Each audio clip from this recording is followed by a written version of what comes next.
안녕하세요. 맥킨의 지혜투자클럽입니다. HLB가 글로벌 판권 계약을 맺은 나노젠의 나노코박스. 자, 자문위원회 개최는 언제 할까요? 이 부분 한번 살펴보도록 하겠습니다. 오늘 이제 장전에 HLB 관련 국내 기사 보면요.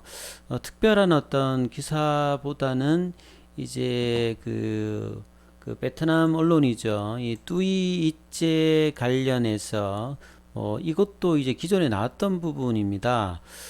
나왔던 내용인데요. 자, 위중증과 사망 위험, 요거 이제 뭐 92%, 100%, 그리고 이제 12월 달에 열렸던 추가 윤리위원회에서 15명 중에서 11명이 나노코박스 관련해서 찬성, 4명 중 2명이 이제 확인 후 찬성, 2명은 이제 뭐 기권 형태고요. 그 다음에 이제 이해 접종 이후에 이제 이 그 보호 효능 관련되는 부분들이 중증 진행은 이제 92%, 사망에 대한 거는 100%.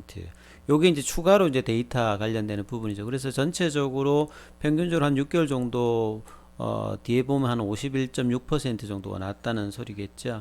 그래서 이런 부분을 가지고 이제 자문위원회로 이 서류가 이제 이관이 돼야 됩니다. 서류가 이관이 되면 이제 의약품 등록 그 번호 부여와 이제 등록증 발부 이 과정을 해야 되는데, 자, 여기에 대한 소식이 없다.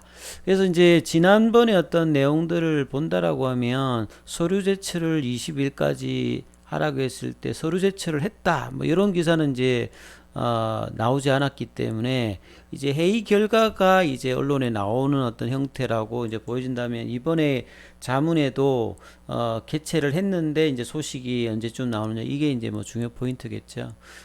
그리고 이제 오늘 출발하고는 HLB 관련주들은 어제는 시장 대비해서 양호한 흐름을 했습니다. 오늘은 전반적으로 좀 빠지는 모습을 좀 다 보였습니다. 그래서 HLB 생명과 뭐 넥스트 사이언스가 또 오늘 또 제일 많이 빠졌죠. 6% 넘게 빠지면서 이맘때 초반대까지 또 내려갔는데요. 그리고 HLB도 기사 내용은 앞서서 말씀드렸던 그 내용들이니까 특별한 내용들이 아니에요.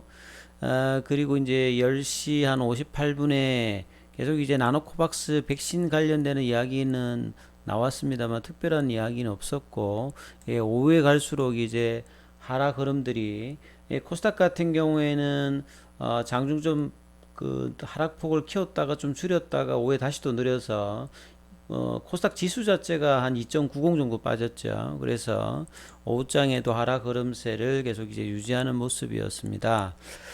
어, 이제 그 이전의 어떤 사례를 보기 위해서 기사를 한번 인용을 해드리면, 처음 이제 8월 달에, 그러니까 이제 6월 달에 이제 그 긴급 사용 승인을 넣었다가 삼상 초기 어떤 데이터가 아예 이제 부실했기 때문에 바로 거기서 이제 거절을 좀 당했고요. 7월 달에 이제 다시 넣으라 해서 8월 달에 이제 윤리위원회가 이 부분에 대해서 승인을 하고, 이제 그 당시 이제 그 등록 증명서 발급을 위해서 문서를 자문위회로 이제 최초로 이관을 합니다. 요게 이제 8월 28일인데요.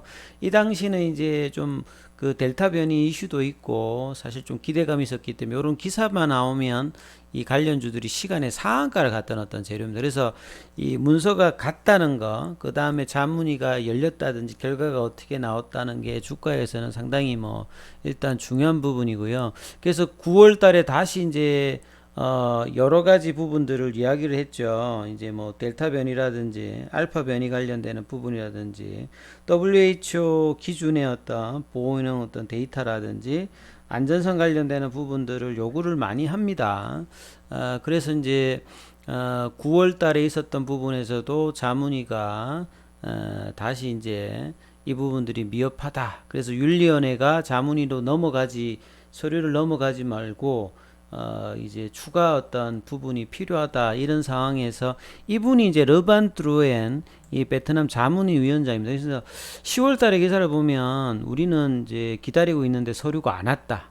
서류가 오고 가는 거 중요한데, 이분 같은 경우도 이제 예전에 뭐 보건부 차관까지 했던 뭐 부교수 출신의 그러니까 전문가라고 보시면 되겠죠. 그래서 이분이 이제 10월 말 11월 달에 하도 이제 보훈행에서 말들이 많으니까 이 자문위 이제 관련 인원들하고 심지어는 이제 WHO 관련자들과 더불어서 이제 보호인원 관련되는 부분에서 여러 가지 이제 언론들을 했거든요. 그렇다면 사실 이제 8월 달 이후에는 그 9월 달, 10월 달 이후에는 자문위도 이제 이런 부분에서 그냥 마냥 기다리고 있는 게 아니라 이 보호인원 관련해서 충분히 이제 사전에 얘기가 되고 있는 부분들이 있으니까 서류 관련되는 부분 이간이 빨라져야 되는 부분인데 이런 부분들이 계속 이제 틈을 보면서 시간을 좀 지연되고 있는 게 상당히 이제 이게 베트남 입장에서 보면 이유가 왜 그런지 모르겠습니다만 이런 식의 어떤 진행들이 계속 좀 되고 있다는 부분들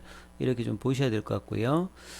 그래서 오늘 이제 베트남 현지 기사를 보게 되면 이렇게 이제 자국 백신에 관해서는 굉장히 엄격하고 이런데요.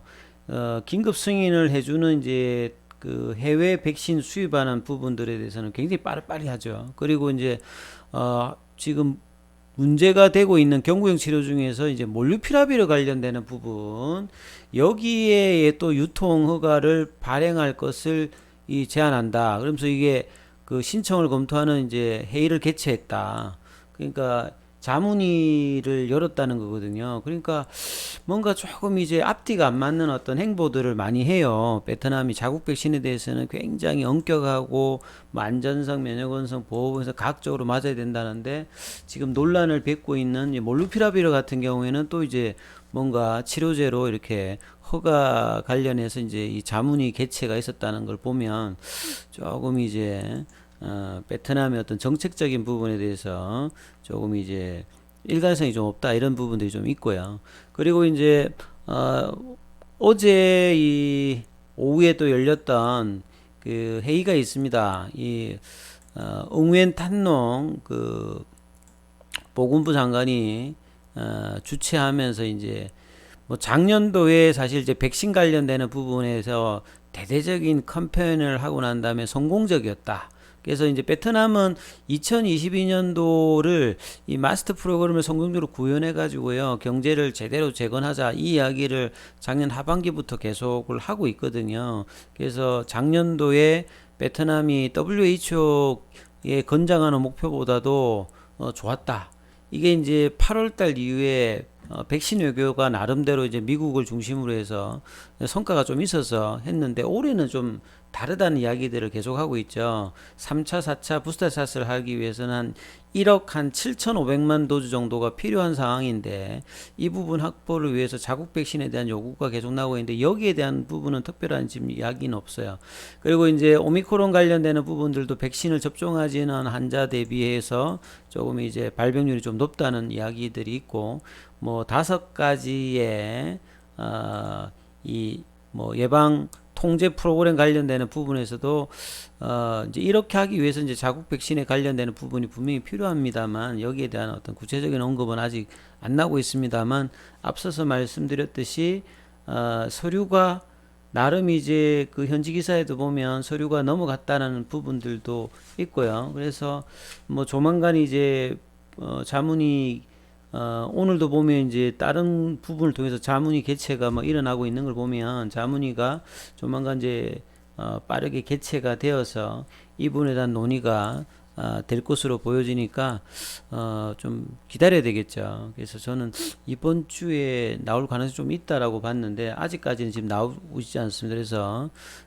기사 내용이 나온다라고 하면 상당히 좀 뭐 영향력이 있는 부분들 분명히 있다 이렇게 봐야 되겠죠. 그리고 차트를 통해서 한번 살펴보면 시장 대비해서는 HLB가 한 3% 정도 빠졌으니까 나름 이제 좀 선방했습니다만 그 5일선 사채를 살짝 조금 이제 그 깨고 내려왔기 때문에 이 부분이 좀 아쉽죠. 그러니까 양봉이 좀 견조하면서 플랫형으로 좀 조정받으면서 이제 양봉을 뽑아야 되는데요. 거래량은 좀 줄었습니다만 이전에도 거래량이 줄면서도 계속 내려왔기 때문에 이 강한 어떤 이제 들어오는 물량이 더 중요하죠. 그게 유지되는 어떤 물량이보다는 그래서 들어오는 양봉이 이제 내일 금요일 날에는 좀 주말이라든 다음 주를 기대하는 흐름에서 좀 나와야 되는데 시장 자체가 어제 오늘 굉장히 좀 나빴기 때문에 이 볼린저 밴드 상당에 대한 어떤 부분들도 좀 저항으로 나름 좀 인식하면서 갭다운하면서 장중에 좀 윗꼬리가 나왔습니다만 3% 시간에는 뭐 큰 흐름 없었고요.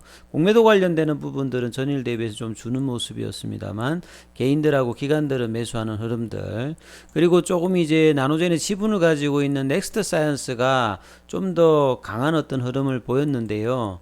오히려 이제 빠질 때는 또 이제 이 어떤 자리 있잖아요. 그러니까 재료가 나와서 윗골이 나왔던 24,500, 그러니까 한 25,000원대 중반 정도를 유지하면 한 3만원대까지 어떤 흐름들이 단기적으로 치고 갈 수 있는 흐름인데, 다시 또 이제 양봉의 시가까지 조정을 사실 좀 해버렸기 때문에 이 부분이 좀 안타깝습니다만, 내일 되돌림 파동이 어떻게 되는지 이 부분을 반드시 좀 체크를 하셔야 될 것 같습니다. 아무튼 나노코박스의 어떤 좋은 어떤 베트남 현지 소식을 좀 한번 기대해 보도록 하겠습니다. 여기까지 하겠습니다.